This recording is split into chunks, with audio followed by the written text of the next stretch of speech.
Let's shift our attention to the congressional districts. Let's start with the 1st Congressional District. Our Arkansas Election Line Project has pegged that as a lean Democrat district in the general election.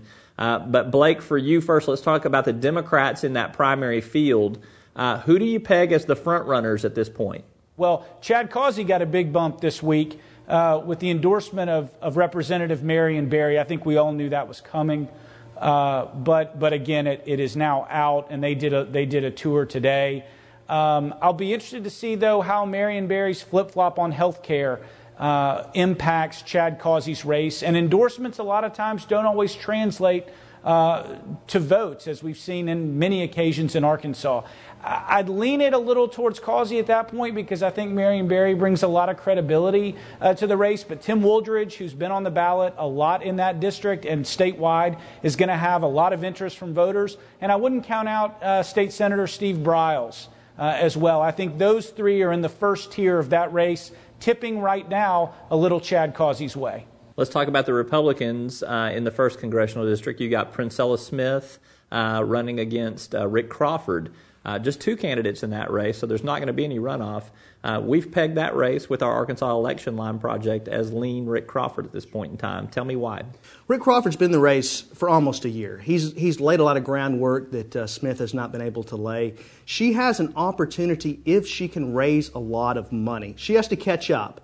Crawford's got the support of people across the district. So for her to compete now, she's going to have to raise a lot of money and then spend that money during the next 6 weeks just to keep pace. All right, coming into the 2nd Congressional District, we've got a 2-man race in the GOP primary in the 2nd Congressional District. You've got Tim Griffin, who has been out there raising money before Vic Snyder decided to retire. Scott Wallace also, who has been out there for quite some time, a Little Rock restaurateur and businessman. Tell me where you see that race trending at this point in time. Well, we still have it leans Griffin. I think it's still that way. There have been some developments that have tipped in Wallace's favor this week. Former Governor Mike Huckabee endorsed Scott Wallace yesterday. Wallace has a poll that he just put out today that shows a large group of undecideds. He has a slight advantage in that poll, but it really shows that the majority of the 2nd Congressional District hasn't made up their minds. Now, because of that, with that big group of undecided, the candidate that's able to spend a lot of money is going to be able to probably capture that group. Right now, it looks like Griffin has outpaced Wallace quite a bit in fundraising. So I would still think it's pretty safe to say Griffin has the advantage. Yeah, I think we've got Griffin's probably going to come in at a little over 500,000 cumulative for this race so far with this last quarter's financial reports. Blake, let me shift gears to you. Let's talk about the 2nd Congressional District from the Democrats' perspective. You've got 5 in the race here in the 2nd Congressional District. Tell me who your front runner is at this point in time, and then maybe who is in the potential runoff against that front runner. Yeah, Roby, I think conventional wisdom would say that the front runner is House Speaker Robbie Wills.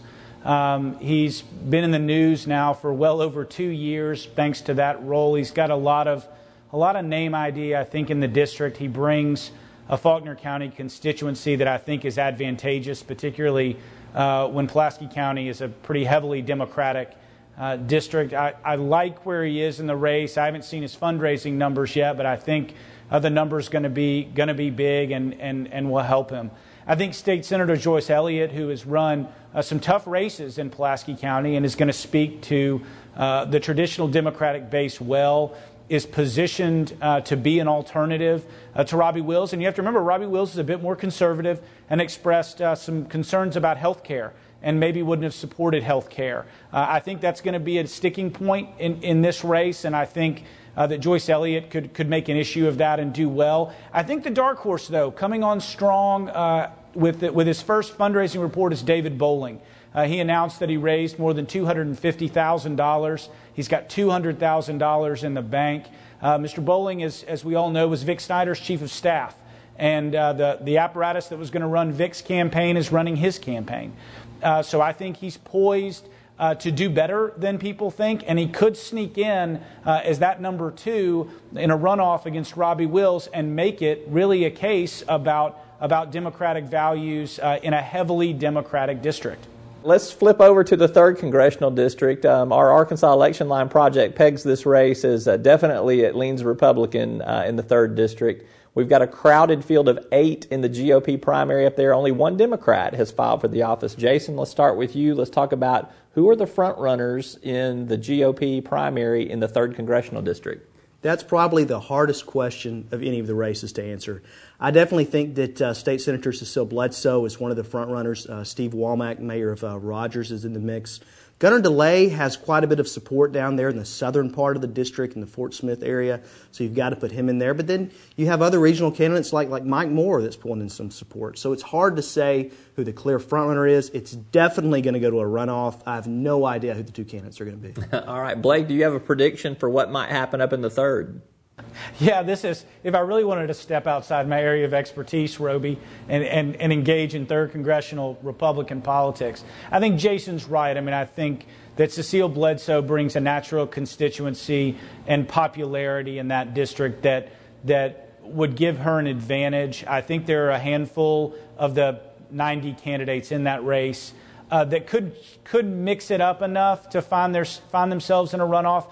Gunnar DeLay's one, but he's so extreme that I think he's a turnoff. Plus, he's kind of a perennial loser. I mean, he just doesn't win. He's a lot like Jim Holt. I actually kind of think that Rogers Mayor Steve Womack may have an opportunity here to distinguish themselves. I think the fundraising reports in this race will be important. I think they will dictate who really has a viable chance to distinguish themselves from everybody else. I anticipate Cecile Bledsoe will raise the most money in this race, but let's look at number 2 and number 3 versus the rest of the pack, and that's where I think you'll start to see some separation. I would say, too, and I may buck a little bit of the trend here and say that just from my political antenna and what I pick up on, I think Womack is doing better fundraising up in the 3rd at this point. But I also I see there being more in the conservative movement today, a push for some confrontational type candidates, whereas Cecile Bledsoe is a little bit more of a laid-back, passive party favorite. You've got Steve Womack's a little bit more of a grenade thrower, and definitely you've got Gunnar DeLay with his tactics. I'm not so sure the 3rd Congressional District doesn't want somebody that is willing to take a stand and make a lot of noise. I think you're right. I think that Senator Bledsoe is definitely more in the mold of John Bozeman, more the traditional mainstream, not going to say a lot of extreme statements as some of the other candidates might do. I think DeLay is really tapping in to the sentiment right now that people are upset that the health care bill passed. A lot of people are very angry about that, and they're not really sure how to vent that anger, and I think he's tapping into that, and that's allowing him to get a little bit more traction than he's had before. I think you're right on the fundraising. Steve Womack, my understanding, really jumped out there early and got a lot of the dollars very quickly, and now I think Bledsoe now is perhaps catching up since that time and is using her endorsement from former Congressman Asa Hutchinson to do quite a bit of fundraising as well. Yeah, well, that will definitely be an interesting district. All right, both of you guys, I think we can all agree that Congressman Mike Ross, pretty safe for re-election in the 4th Congressional District. Yes, Blake? Well, you know my track record on this, Roby, but I'm going to, yes, he is. He may not want me to say it, but yes, he's in a very good position to win re-election. Jason Tolbert. Well, you know, I did think that before Blake on your show said that Mike Ross is unbeatable, so it makes me have pause now. But I think you're right. I think the Representative Ross and Governor Mike Beebe may be in a competition for who's the safest Democrat in the state. But it's going to be fun to watch. There's 2 Republican challengers, and that's going to be a very interesting primary as well. Yeah. All right, we are short on time. Gentlemen, I appreciate it very much. Blake Rutherford from BlakesThinkTank.com, Jason Tolbert from TheTolbertReport.com. Thank you both for being with us. Thanks for having me. It's been fun. All right, we'll be back with more right after this.